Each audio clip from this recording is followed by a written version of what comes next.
Sir 2006 में यहीं पे कांग्रेस की सरकार के खिलाफ जब प्रदर्शन किया सर, इतनी लाठियां मारी कि आज तक सबको दर्द होता है। सर 2011 में जब हम संसद घेराव करने आए, रामलीला मैदान से लेके पैदल यहाँ तक, यहीं पे आंसू गैस के गोले चले, यहीं पे लाठियां चली। सर 13 साल मैंने मुकदमा झेला 2011 से लेके 2023 के अंत तक।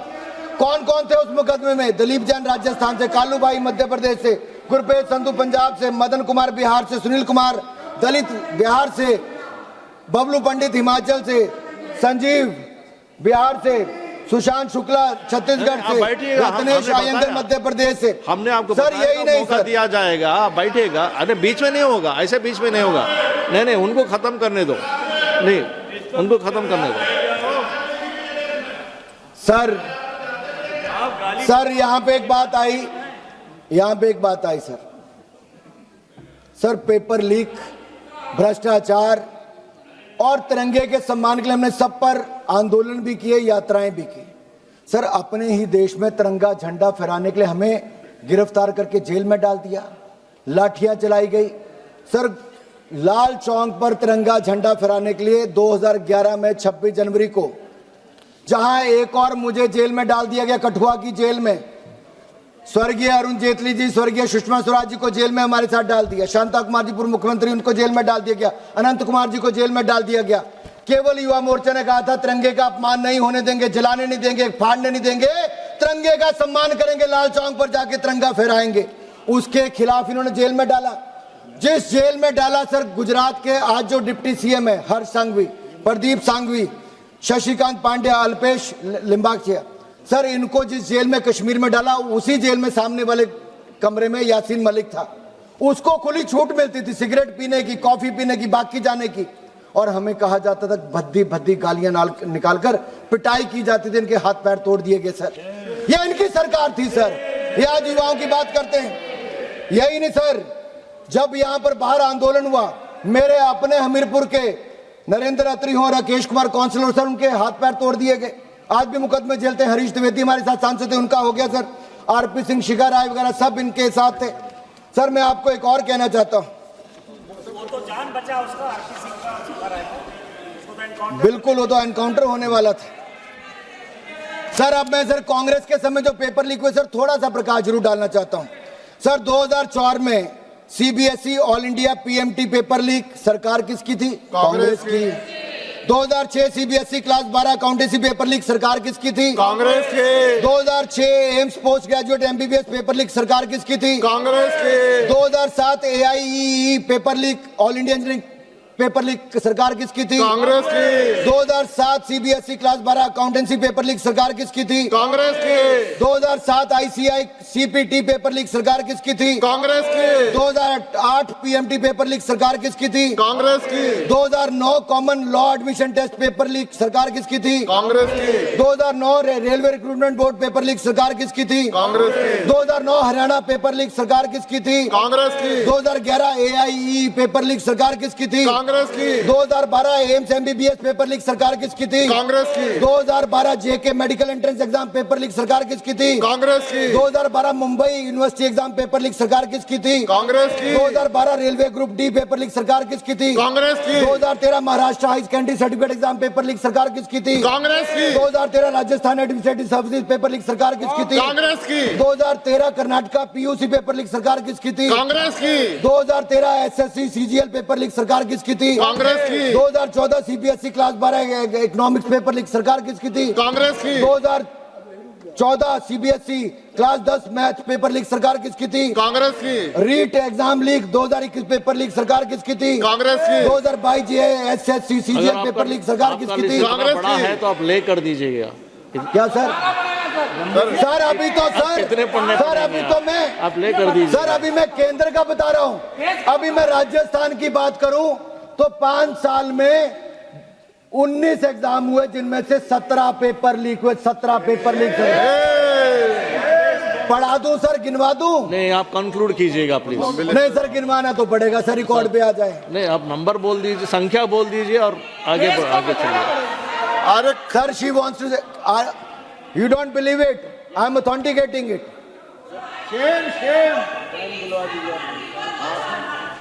सर मैं बहुत क्लियर हूं सर। आज केरल पब्लिक सर्विस एग्जाम की बात करें, कमीशन की बात करें, वहां पे पानी पड़ रहा है, वहां पे लाठी चल रही है, तो वहां पे इनको नजर नहीं आता होगा राहुल जी, प्रियंका जी को। सर हिमाचल प्रदेश में स्कैम पे स्कैम हो रहा है, स्कूल बंद कर दिए जा रहे हैं, क्या इनको हिमाचल के स्कूल नजर नहीं आते? वहां कहा था 5 लाख युवाओं को नौकरी देंगे, सर 5 साल सरकार को होने आए, वहां नहीं दी। तनख्वाह देनी बंद हिमाचल प्रदेश में कर दी, काट के अधिकारियों को तनख्वाह दी जाती है, प्रदेश को कर्जे में डुबा दिया। सर ये बात करते हैं घोटालों की।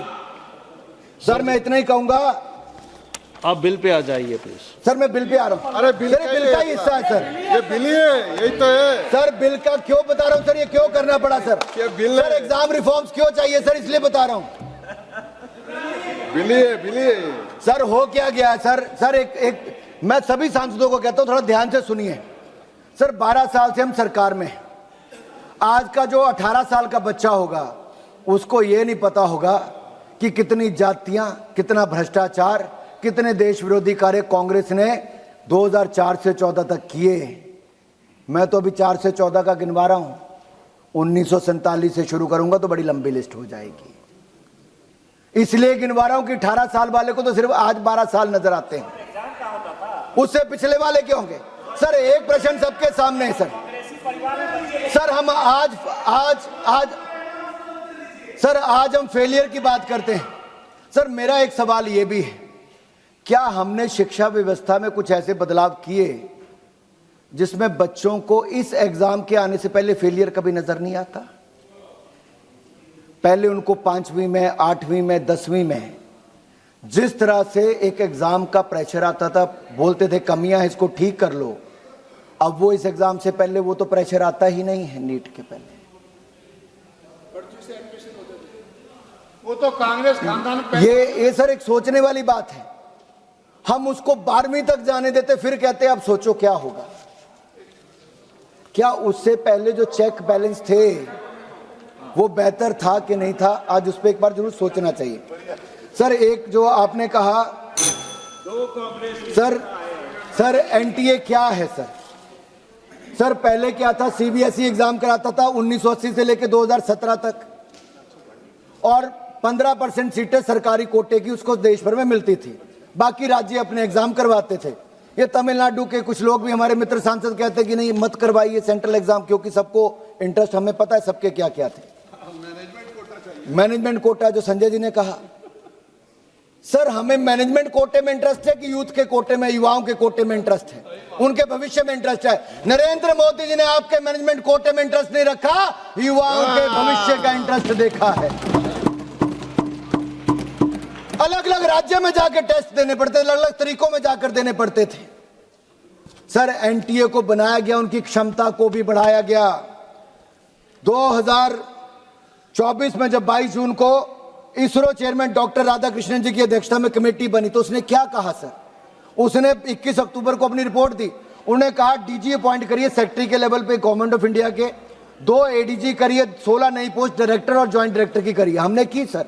उन्होंने कहा सेंटर्स को बढ़ाइए, हमने कितने बढ़ाए सर? 2019 से 2026 के बीच में नीट आयोजित करने वाले जो करते हैं, टेस्ट करते हैं, उनके सेंटर 154 से बढ़ाकर 550 सेंटर हमने कर दिए सर।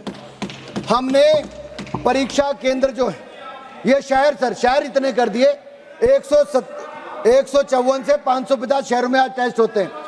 सेंटर सर, सेंटर्स 2546 से बढ़ाकर 5440 सेंटर, दुगने से ज्यादा कर दिए।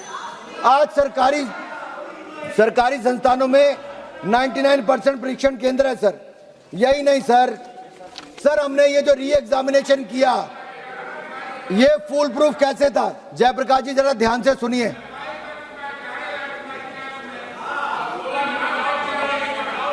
सर दोनों सांसद हरियाणा से हैं।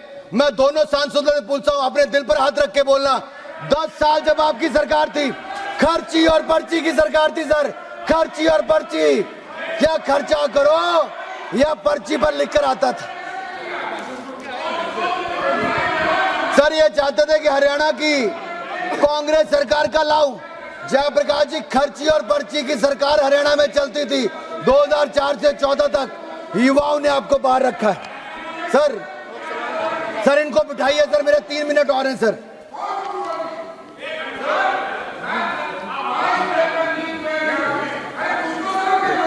नहीं,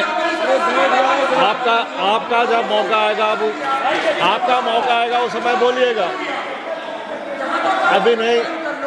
आपका जब मौका आएगा, आपको मौका दिया जाएगा उस समय बोलिए ना, अभी नहीं। आपका जब मौका दिया जाएगा उस समय आप बैठिएगा, प्लीज आप बैठिएगा, please sit down, please sit down, yes. नहीं, आप बैठिएगा सर आप बैठिए please.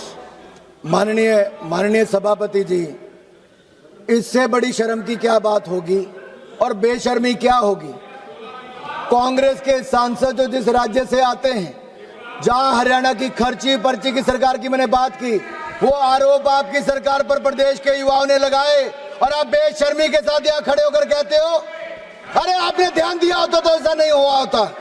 Anurag Thakur ji please kindly address the chair. माननीय सभापति जी, 2 मिनट्स। ये जो री एग्जामिनेशन हुआ सर, ये जो री एग्जामिनेशन हुआ सर, इसके लिए व्यापक स्तर पर सर अब तक की सबसे व्यापक और बहुस्तरीय सुरक्षा की व्यवस्था की गई सर। युद्ध स्तर पर काम किया गया सर। 2 महीने से कम में री एग्जामिनेशन नीट किसी ने करवाया तो नरेंद्र मोदी जी की सरकार ने सफल करवाया है सर। इसमें 2500 केंद्रों से बढ़ाकर 5440 केंद्रों पे करवाया। दुनिया के देशों में 14 शहरों में करवाया और सर 13 भाषाओं में करवाया। यही नहीं सर, 1,38,000 सीसीटीवी कैमरा लगाए गए और 48,448 बायोमेट्रिक वेरिफिकेशन पर्सनल की तैनाती की गई। 38,795 फ्रिस्किंग स्टाफ की नियुक्ति की गई। 51,311 सिग्नल चैम्बर स्थापित किए गए। 6,700 फिजिकल ऑब्जर्वर्स की तैनाती की गई। 100 से अधिक वर्चुअल ऑब्जर्वर्स केंद्रीय स्तर पर लाइव सीसीटीवी कैमरेज को देख रहे थे। मॉक ड्रिल की गई। जिला स्तर पर और राज्य स्तर पर कोऑर्डिनेशन कमेटी से मीटिंग की गई। पेयजल, ओआरएस, एम्बुलेंस की सुविधा की गई। शेड बनाए गए ताकि धूप में खड़ा ना होना पड़े। एक एक बात की चिंता माता पिता से लेकर विद्यार्थी की किसी ने की तो नरेंद्र मोदी की सरकार ने की। और सर रिजल्ट मात्र 25-27 दिनों में ले आए सर। और रिजल्ट आया क्या sir? Record 11,21,000 students under graduate के मेडिकल, डेंटल और आयुष जैसी सेवाओं में उत्तीर्ण हुए सर, क्वालिफाई हुए सर। हमने कोई शुल्क नहीं लिया, वापस पुराना शुल्क भी वापस कर दिया। ओएमआर शीट को ढंग से भरे तो 15 मिनट फालतू भी दिए। रफ शीट भी उपलब्ध करवाई गई। सर एक सवाल ये खड़ा होता है सर एग्जाम रिफॉर्म पे तो Nandan please conclude sir, kindly conclude. Sir, I'll take last 3 minutes, but please tell them not to disturb, sir. Sir, I'll take 1.5 minutes on the bill. What are the provisions of the bill, and also what is the education reforms under the Modi government, sir? Just 3 minutes, sir. Okay. Meanwhile, sir, इनको बोले टोके ना, sir. Just 1 second. Honorable Minister would like to make any announcement. Arjun, आप बोलना चाह रहे हैं? हाँ.